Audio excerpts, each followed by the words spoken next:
आमीन, hallelujah. Praise the Lord. आप सबको प्रभु आप सबको आशीष दे। आज एक बार फिर से प्रभु ने हमें मौका दिया कि हम उसके चरणों में आए, उसके आराधना स्तुति करें, उसके वचन से सीखें। और मोस्टली इस समय है, और इस समय मैंने काफ़ी टाइम से मैं सोचता था।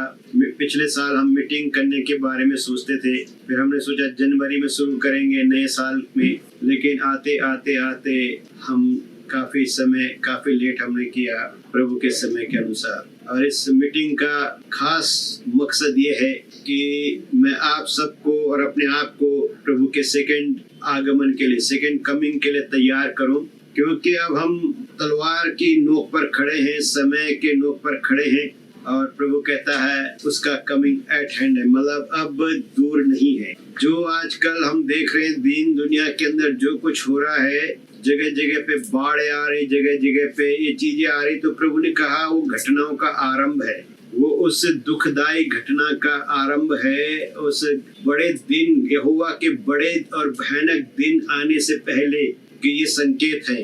इसलिए आप और हमें तैयार होना है। और मेरा जीवन का मकसद ये है, मैं अपनी भेड़ें बनाने के लिए नहीं आया हूँ, मैं अपने पीछे किसी को लगाने के लिए नहीं आया हूँ, न मैं किसी के चर्च से उसकी भेड़ें चुराने आया हूँ, और न क्योंकि बाइबल में लिखा है चोर चोरी करने आया, घात करने, हत्या करने आया। हम यीशु मसीह के सेवक हैं। यीशु मसीह ने मुझे चुना कि मैं उसकी कलीसिया को तैयार करूं, उसकी कलीसिया को एडिफाई करूं। अब कौन क्या अपने मन में सोचता है उसके ऊपर डिपेंड करता है। हमारा मन हमें धोखा नहीं दे रहा है, हमारा मन प्रभु की तरफ से क्लियर है। इसलिए आप जहाँ जाते हैं, जो भी आपके पास्टर लोग हैं, जिनसे आप शिक्षा सीखते हैं, उनके साथ विश्वास योग्यता के साथ जुड़े रहें। और अब क्योंकि तुम आपके बारे में लिखा है कि वो आपके प्राणों के लिए दिन रात जागते रहते हैं, उन्हें आपके प्राणों का लेखा देना है ना। तो जो लोग मेरे साथ जुड़ रहे हैं और जो जुड़ चुके हैं, उन सब के प्राणों का लेखा मुझे देना है। तो मैं चाहता हूं कि उनके प्राणों के लेखे के विषय में मैं निर्दोष ठहरूं। तो इसलिए मैं वो हर बात आपको सिखाना चाहता हूं, ताकि जब प्रभु आपका हिसाब ले तो आप ये न कह सको कि ये बात हमने नहीं सीखी, ये बात हमें नहीं सिखाई। इसलिए मेरा टारगेट किसी को खुश करना या दुखी करना नहीं है। मेरा टारगेट है आपको प्रभु के सामने निर्दोष और ब्लेमलेस खड़ा करना। और उसकी शुरुआत होती है नम्रता और दीनता के साथ। हमने घमंड के बारे में पढ़ लिया, अहंकार के बारे में पढ़ लिया, हैबिचुअल सिन के बारे में सीख लिया, अनदर गॉस्पेल, वो सारे खतरे जो दुनिया के अगल बगल मंडरा रहे थे, वो सारे आपको मैंने बता दिए हैं। आप YouTube पे जाके वो सारी वीडियोस को देख सकते हैं, बार बार देखिए, वो सारी चीजें मैंने आपको सिखा दी। अब मैं आपको आज के बाद से और आज से आपको एक दुल्हन की तरह तैयार करना, ये मेरी जिम्मेदारी है। मैं सैलून में काम करने वाले व्यक्ति के समान हूँ, जो आने वाले लोगों को एडॉन करता है, जो उन्हें परमेश्वर के आगमन के लिए तैयार करता है। शादी ब्याह के लिए लोग जाते हैं सैलून में तैयार होने के लिए, तो आप भी एक शादी में जाने जा रहे हैं, आपकी भी एक शादी होने जा रही है। और शादी होने से पहले एक कुशल नाई की तरह, एक कुशल कारीगर की तरह मैं चाहता हूं कि मैं आपको पूरी तरह से खुदा के सामने, जैसे पौलुस प्रभु का दास कहता है कि मैं तुम्हें उसके सामने निर्दोष और पवित्र करके सौंपना चाहता हूँ। तो ये मेरा जीवन का भी टारगेट है कि मैं खुद भी प्रभु के आगे पवित्र और निर्दोष ठहरूं, और आप लोगों को भी प्रभु के आगे पवित्र और निर्दोष ठहराऊं। परमेश्वर का वचन से हम पढ़ेंगे मत्ती 20 उसका 20 से लेकर 28 तक। तब जब्दी के पुत्रों की माता ने अपने पुत्रों के साथ यीशु के पास आकर प्रणाम किया और उससे कुछ मांगने लगी। उसने उनसे कहा, तुम क्या चाहती है? वह उससे बोली, यह वचन दे कि मेरी एक पुत्र तेरे राज्य में एक तेरे दाहिनी और एक तेरे बाईं ओर बैठे। तूने उत्तर दिया, तुम नहीं जानते क्या मांगते हो। जो कटोरा में पीने पर हूँ, क्या तुम पी सकते हो? उन्होंने उससे कहा, पी सकते हैं। उसने उनसे कहा, तुम मेरा कटोरा तब पियोगे, पर अपने दाहिने और बाईं किसी को बैठाना मेरा काम नहीं, पर जिनके लिए मेरे पिता की ओर से तैयार किया गया है उन्हीं के लिए है। यह सुनकर 10 चेले उन दोनों भाइयों पर क्रुद्ध हुए। यीशु ने उन्हें पास बुलाकर कहा, तुम जानते हो कि अन्य जातियों के हाकिम उन पर प्रभुता करते हैं और जो बड़े हैं वे उन पर अधिकार जताते हैं, परंतु तुम में ऐसा नहीं होगा। परंतु जो कोई तुम में बड़ा होना चाहे वहाँ तुम्हारा सेवक बने, और जो तुम में प्रधान होना चाहे वह तुम्हारा दास बने। जैसे कि मनुष्य का पुत्र वह इसलिए नहीं आया कि उसकी सेवा टहल की जाए, परंतु इसलिए आया कि आप सेवा टहल करें और बहुतों की छुड़ौती के लिए अपने प्राण दें। आमीन, हालेलुया। परमेश्वर का वचन हमें सिखाता है। यहाँ पे हम देखते हैं कुछ बातों को हम देखेंगे आज। जब प्रभु यीशु मसीह अपने मृत्यु के बारे में तीसरी बार भविष्यवाणी करते हैं और वो बताते हैं कि अब मेरे साथ क्या होने वाला है, तब जब्ती के पुत्र यानी यूहन्ना और याकूब अपनी माँ के पास जाकर बोलते हैं कि माँ हमारे लिए प्रभु से विनती कर। कि जब प्रभु अपने राज्य में आए वो सोचते थे, संसार का राज्य के बारे में सोचते थे कि यीशु मसीह रोमन्स लोगों को हराकर यरूशलेम में राजा बन जाएगा तो हम उसके प्रधानमंत्री बन जाएंगे, रक्षा मंत्री बन जाएंगे, अगल बगल बैठ जाएंगे और हमें एक पद, एक पोजीशन मिल जाएगी। और उन्होंने जब यीशु मसीह के पास उनकी माँ आई तो प्रभु ने कहा, मांग, तुझे क्या चाहिए, क्या तू क्या चाहती, तेरी विश क्या है। मांगने के बारे में नहीं पूछा पर विश के बारे में पूछा कि तू क्या चाहती कि मैं तेरे लिए करूं। तो उसने कहा कि प्रभु जब तो अपने राज्य में आए, है ना, हम लोग क्या सोचते हैं इस दुनिया का राज्य, और ये इजराइल के लोग भी ये सोचते थे कि यीशु मसीह अपने राज्य में आएगा, जब वो राजा बनेगा रोमन्स को हरा देगा। वो सोचते थे वो रोमन्स के गुलाम थे, जैसे हम अंग्रेजों के गुलाम थे। महात्मा गांधी ने हमें अंग्रेजों से गुलाम कर आजाद कराया, इसी तरह से ये लोग सोचते थे कि यीशु मसीह जो मसाया हमारा आया है, जो मसीहा है, ये हमें रोमन से आजाद कराएगा। लेकिन खुदा ने उन्हें फिजिकल बॉन्डेज की बात नहीं की थी, फिजिकल फ्रीडम की बात नहीं की थी। प्रभु ने उन्हें स्पिरिचुअल बॉन्डेज यानी सिन से आजाद करने की बात कही थी। पर ये लोग संसारिक थे, ये लोग स्पिरिचुअल नहीं थे, इसलिए हमेशा उन बातों को ज्यादा ध्यान देते थे जो संसारिक बातें थी। इसलिए उनके मन में ये बात आई, वो सोचने लगे कि अब यीशु मसीह रोमन्स को खत्म कर देगा, उनको हरा देगा और हमें इजराइल को उसका राज्य लौटा देगा और ये राजा बनेगा। तो जब ये मांगने अपनी विश इन्होंने मांगी तो प्रभु ने इनसे पूछा, क्या तुम नहीं जानते तुम क्या मांग रहे हो। तो उन्होंने कहा, उनको ये मालूम नहीं था कि उन्होंने क्या मांग दिया। बेशक प्रभु जानते थे संसारिक चीजें मांग रहे हैं, लेकिन फिर भी प्रभु ने उनके साथ संसारिक रीति से बात नहीं की। पर प्रभु ने उनसे कहा कि तुम जानते हो तुम क्या मांग रहे हो, और तुम नहीं जानते तुम क्या मांग रहे हो, तुम नहीं समझ रहे उन बातों को। कहते जो तुम मांग रहे हो वो बहुत कठिन बात है, क्योंकि जो प्याला मैं पीने पर हूँ क्या तुम उसे पियोगे। वो कहते हैं हाँ प्रभु हम पियेंगे। वो कहते हैं जो बपतिस्मा, यहाँ पे हिंदी में पूरा नहीं लिखा हुआ है पर दूसरा जो शब्द है, प्रभु कहता है जो बपतिस्मा मैं लेने पर हूँ क्या तुम उसे ले सकोगे। और वो कहते हैं हाँ प्रभु, है ना। इंग्लिश बाइबल में बैप्टिज्म के बारे में भी लिखा हुआ है, तो हिंदी में कई बार उसको काट देते हैं। तो वो कहते हैं हाँ प्रभु हम वो कटोरा भी पियेंगे जो आप पीने पे हैं, और हम वो बैप्टिज्म भी लेंगे जो आप लेने पर हैं। और ये अपने बारे में कह रहे हैं कि ये भी वो कटोरा पियेंगे और ये भी वो बैप्टिज्म लेंगे। और प्रभु ने इनको क्या कहा, हाँ तुम वो कटोरा भी पियोगे पर मेरे लेफ्ट और राइट बिठाना ये मेरे हाथ में नहीं है, ये पिता ने ऑलरेडी किसी के लिए तैयार किया हुआ है। मेरे लेफ्ट राइट कौन बैठेगा ये ऑलरेडी प्रिपेयर्ड है, ये बातें पहले से तय है कि किसको उस दिन में प्रभु के लेफ्ट और राइट में बैठना है। तो यहाँ पे प्रभु कहता है वो प्याला क्या तुम पी सकोगे। तो अब आपको समझना है कि कौन से प्याले की बात प्रभु कर रहा है, कि उस प्याले को, किस प्याले को। प्रभु जो प्याला पीने पे था वो था परमेश्वर के प्रकोप का प्याला। प्रभु उस प्रकोप के प्याले को पीने पर था। और यीशु मसीह जब गतसमनी के बगीचे में थे तो जब वो कप प्रभु के पास आया तो प्रभु ने कहा, हे पिता हो सके तो ये कटोरा मेरे सामने से हटा दे, पर मेरी नहीं तेरी इच्छा पूरी हो। तो यीशु मसीह एक फिजिकल फॉर्म में होते हुए भी कुछ समय के लिए, कुछ सेकंड के लिए वो भी उस बात से डर गए, घबरा गए, और उन्होंने भी ये प्रार्थना की कि अगर हो सके तो हे पिता इस कटोरे को हटा दे, क्योंकि प्रकोप का प्याला पीना आसान बात नहीं थी।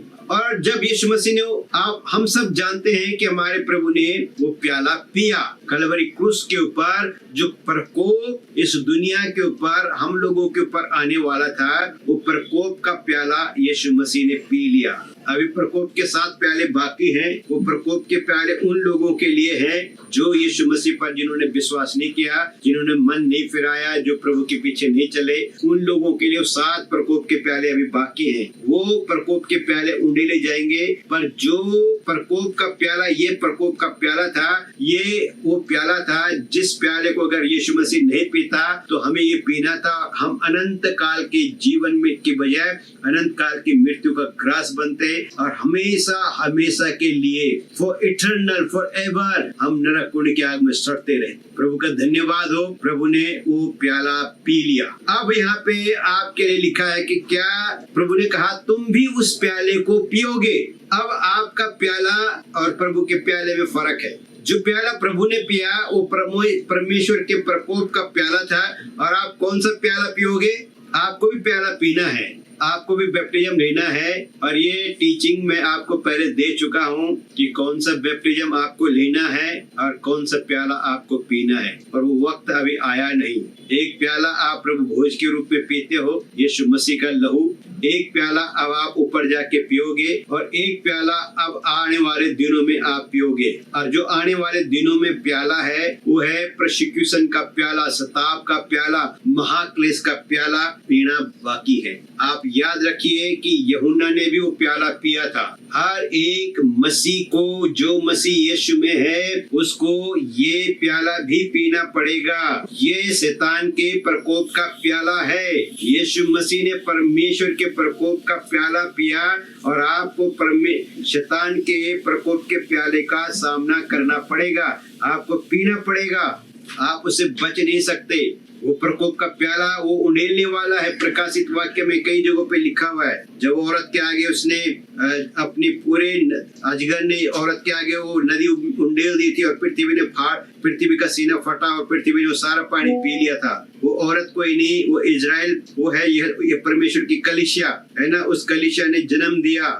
बहुत सी बड़ी बातें हैं जो बाद में आपको समझाई जाएंगी, ये बहुत गहरी बातें हैं। पर वो प्याला आपको, हम सबको पीना है। शैतान हम सबको मारने पर है, हम सबको खत्म करने पर है, इसलिए वो प्याला हमारे आगे रखा जाएगा। और बैप्टिज्म, यीशु मसीह ने मृत्यु का बैप्टिज्म लिया, हमने पानी का और पवित्र आत्मा का बैप्टिज्म लिया। यीशु मसीह ने भी पानी का और पवित्र आत्मा का बैप्टिज्म लिया और उसके बाद यीशु मसीह ने मृत्यु का बैप्टिज्म लिया। हो सकता है हम में से बहुतों का रैप्चर हो जाए, हम मृत्यु का बैप्टिज्म ना ले, पर प्रभु के सारे चेलों ने मृत्यु का बैप्टिज्म भी लिया था, वो भी मारे गए थे। यानी यहाँ पे मृत्यु का बैप्टिज्म का मतलब है मसीह यीशु में शहीद होना, मसीह यीशु के लिए शहीद होना, मसीह यीशु के लिए अपनी जान देना। यीशु मसीह के हजारों लाखों लोगों ने यीशु मसीह के लिए अपनी जान दी और उन्होंने बैप्टिज्म को लिया।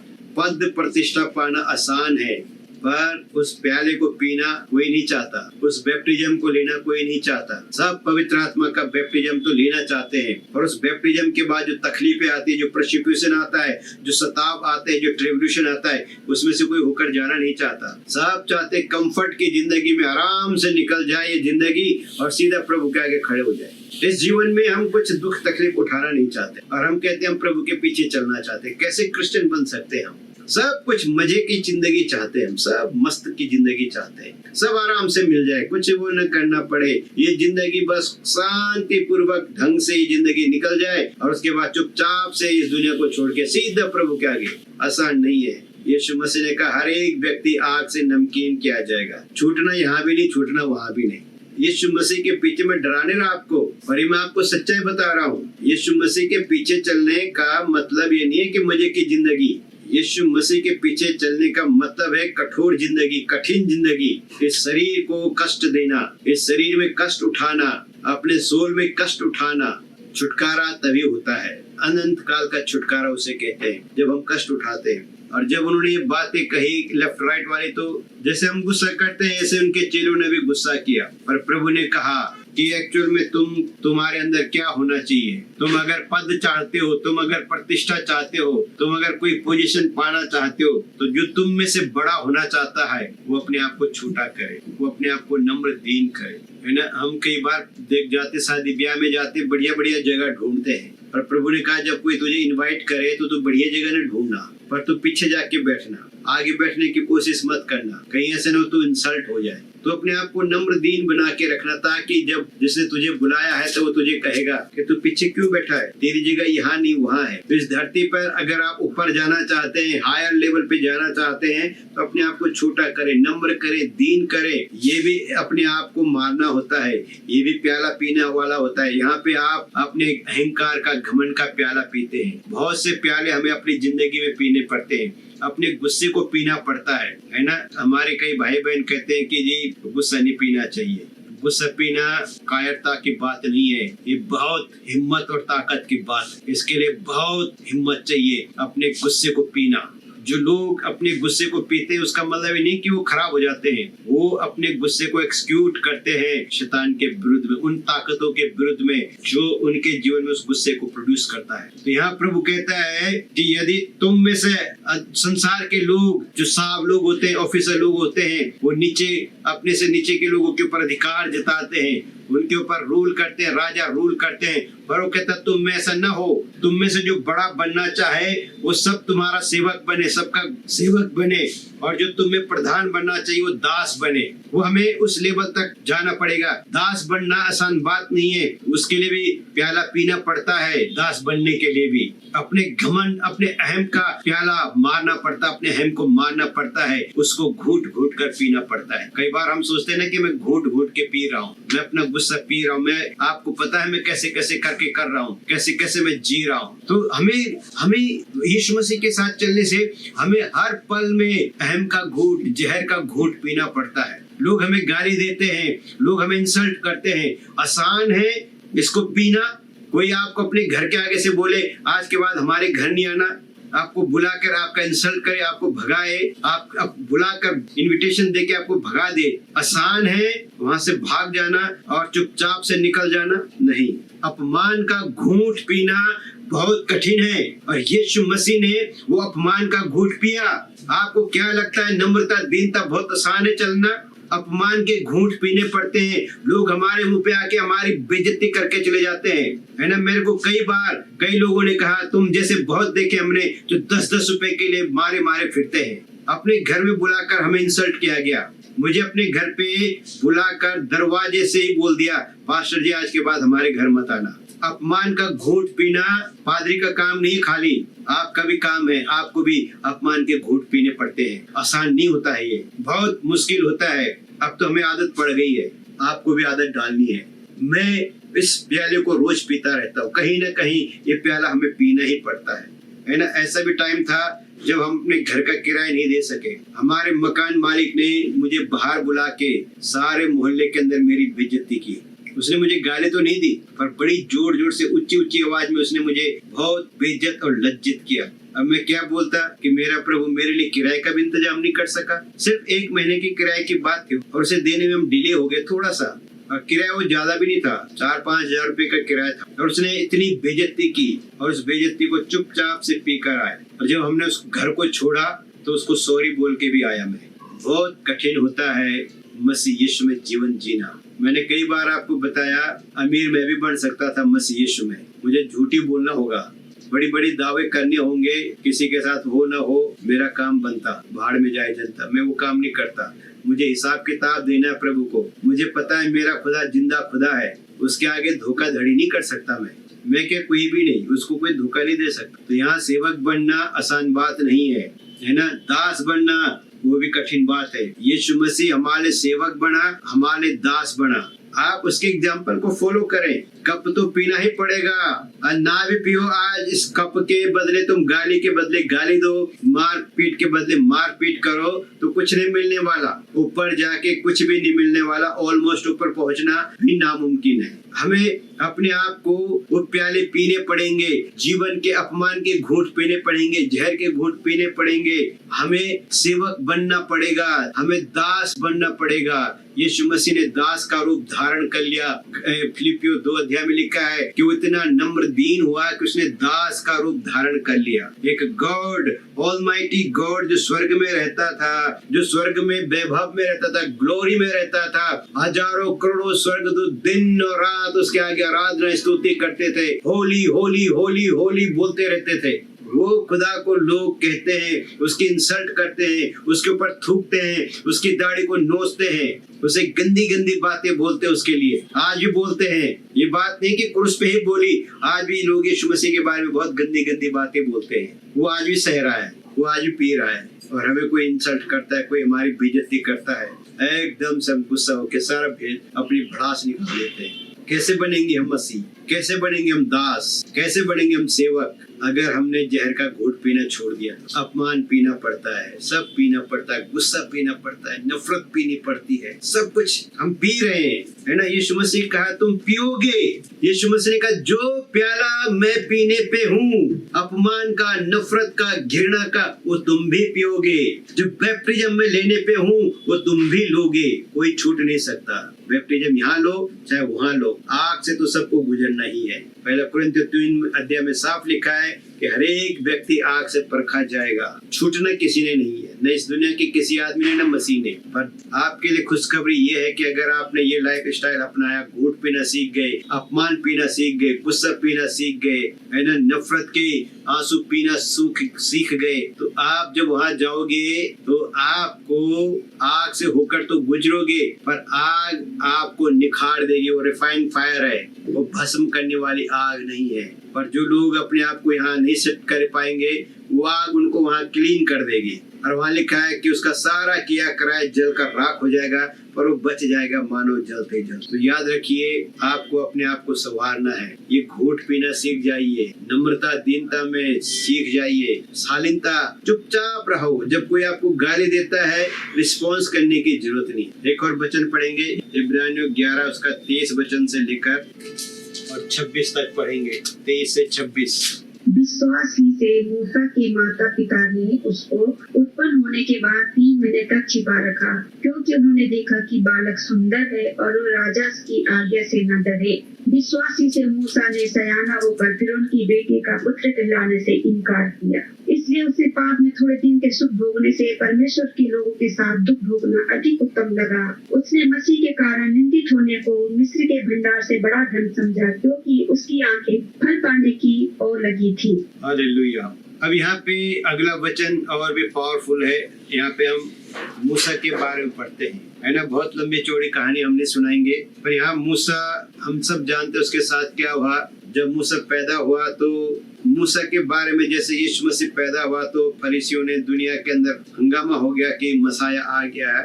इसी तरह से मिस्र के अंदर जब मूसा पैदा हुआ तो वहाँ पे उनके पुरोहितों ने, प्रोफेट्स ने प्रोफेसी की कि इजराइल का मसाया आ गया, पैदा हो गया, जो इजराइल को मिस्र की गुलामी से छुड़ाएगा।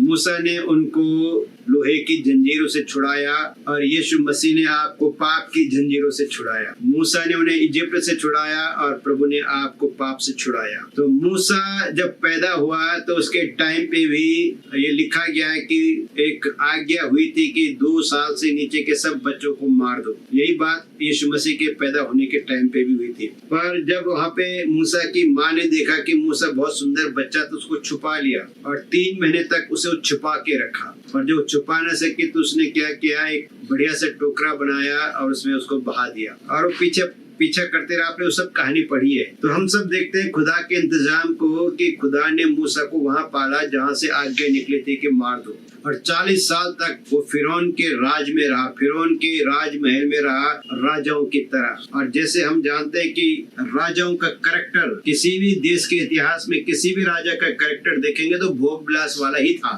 एक आध कोई राजा होगा जिसने भोग विलास नहीं किया होगा, अदरवाइज राजा लोग भोग विलास में रहते थे।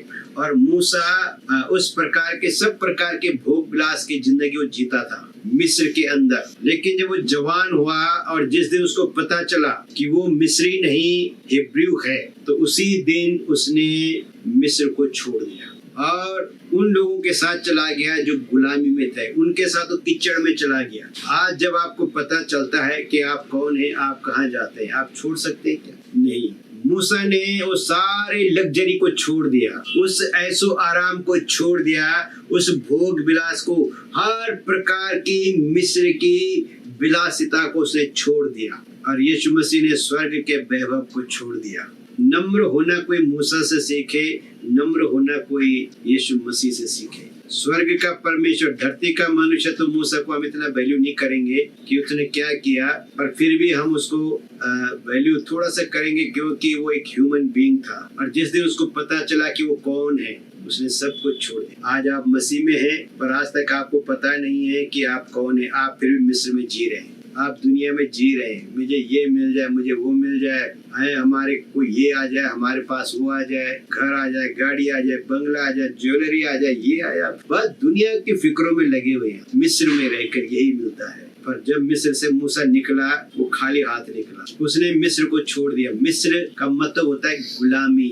आत्मिक गुलामी, शारीरिक गुलामी, मानसिक गुलामी है मिस्र। और आज भी हम मसीह लोग मिस्र में ही जी रहे हैं, मिस्र से बाहर नहीं आए। आज भी हम जद्दोजहद में लगे जिंदगी की, ये मिल जाए, वो मिल जाए, थोड़े पैसे आ जाए, मेरे को इतने आ जाए, मेरे को उतने आ जाए, थोड़ा और ज्यादा आ जाए, और ज्यादा आ जाता तो हम कहते थोड़ा और ज्यादा। हमारी लालसा ही नहीं खत्म हो रही है। हम लगातार भोग विलास की तरफ भाग रहे हैं और मूसा भोग विलास को छोड़कर भागा। आज जो भोग विलास के पीछे, पैसों के पीछे भाग रहे हैं, आप उन पास्टरों को, उन विश्वासियों को ये मत समझिए कि वो आजाद हो गए। वो आज मिस्र की तरफ जा रहे हैं, क्योंकि जब इजराइल मिस्र से बाहर आया, जंगल में रोटी पानी की समस्या आई, तकलीफ आई, वो कहते हम मिस्र में ठीक थे। अरे वहाँ हमें ये मिलता था, हमें वहाँ वो मिलता था, हम वहाँ ये खाते थे, वहाँ वो खाते थे। वो कभी मिस्र से बाहर आ ही नहीं सके।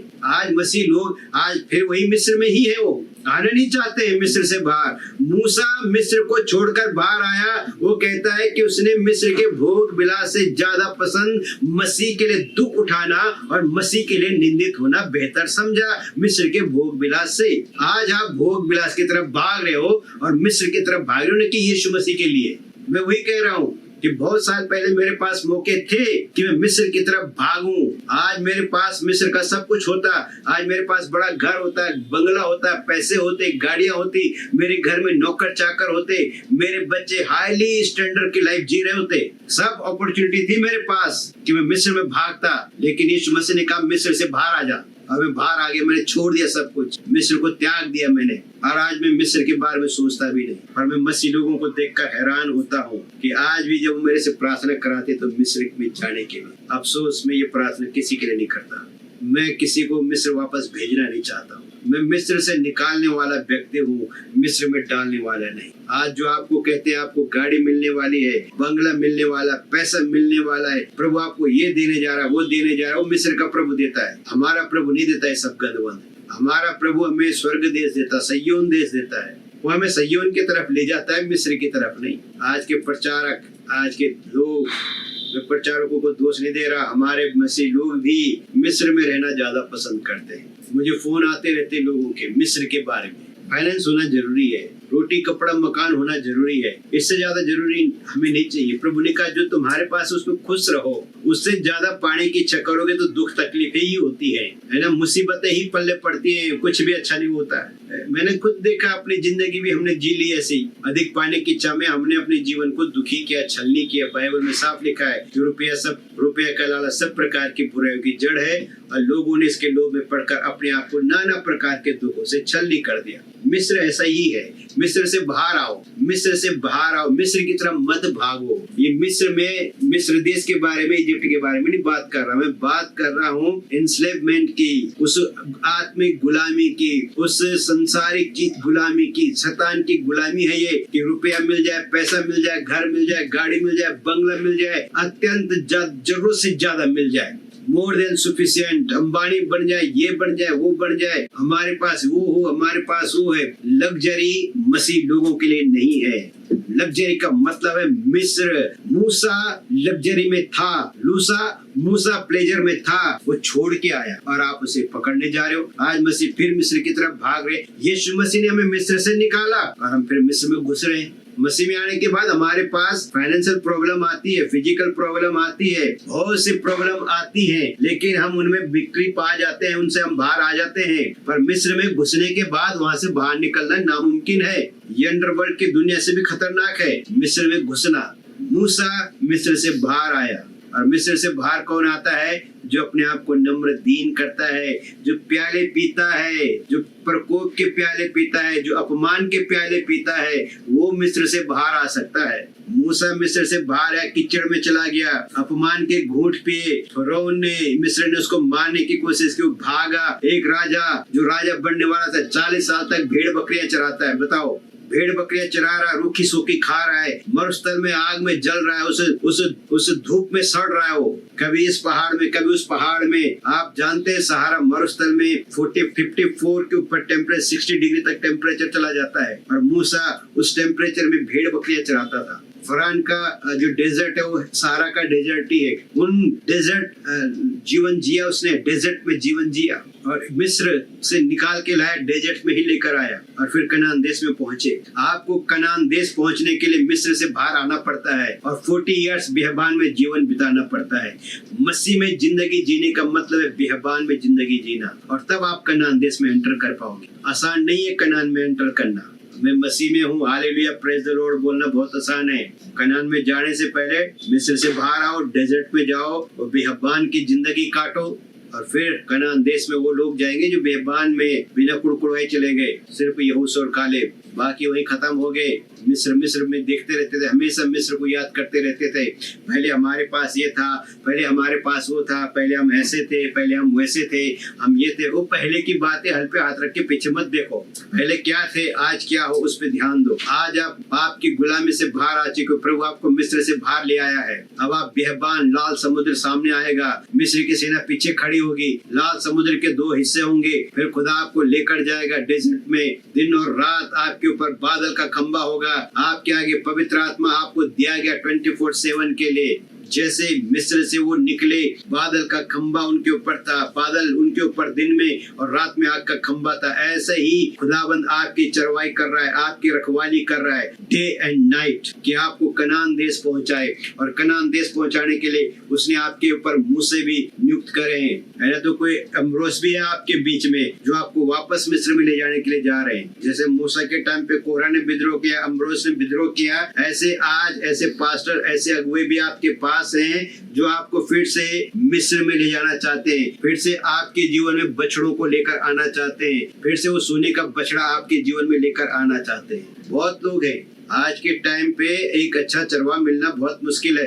लोग मिस्र से बाहर आना नहीं चाहते, और मैं तो दम लगा के लोगों को बाहर निकालता हूँ। मैं लोगों को साफ कहता हूँ, कनान देश जाने के लिए मिस्र छोड़ना ही पड़ेगा, और मिस्र छोड़कर डेजर्ट में आना पड़ेगा, और फिर पीछे नहीं देखना, हल पर हाथ लगा के पीछे नहीं देखना। घूंट पियो, अपमान के घूंट पियो, मूसा ने पिए, यीशु मसीह ने पिए, आप भी पियो।